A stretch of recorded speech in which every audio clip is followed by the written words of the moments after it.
बिस्मिल्लाहिर्रहमानिर्रहीम। अस्सलाम वालेकुम। आल पाकिस्तान के जितने मेम्बरान, जितने चेयरमैन, जितने वाइस चेयरमैन, MNA, सब नूं अस्सलाम वालेकुम जी। मेरी गल सुनो, इमरान खान ने तो वादा किया सीगा 1 करोड़ नौकरियां देवांगा, उन्हें हथों 1 करोड़ नौकरियां खो लईयां। यह किहो जी हुकूमत है? पिछली हुकूमत के दौर के है सी पेट्रोल 94, 74, 75, हुण है 100 तो भी टप गया है। यह किहो जी हुकूमत है? सोना है सी 45,000, 50,000, हुण 1,20,000 रुपया। खुदा दा वास्ता जिहड़े 300 कमाण वाले ने वो बेचारे दुनिया तो मर गए ने। असीं लोकां दे घरां च जाईदा, बेचारे रोंदे ने, की करन, कित्थों देण, कित्थों बच्चे पालन।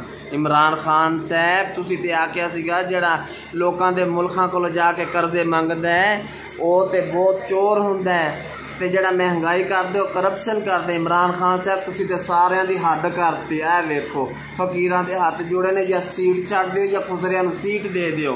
खुसरे हुकूमत करन, खुसरे हुकूमत करनगे तो सारियां वास्ते सोचणगे। तुसीं अपना सोचदे हो, जरदारी अपना सोचदा, नवाज शरीफ अपना सोचदा है। तुहाडे तो तुसीं बच्चे पालन वास्ते हुकूमत लेंदे जे। खुसरियां नूं हुकूमत दिओ, खुसरियां दे तां बच्चे नहीं। खुसरे किन्हां वास्ते? दुध पुत्र वालियां वास्ते सोचणगे। ते खुदा दा वास्ते छड्ड दे हुकूमत, ते 4 दिन दुनिया ते बचना ही। बहुत कमज़ोर हो गया इमरान खान साहब, छड्ड दो हुकूमत।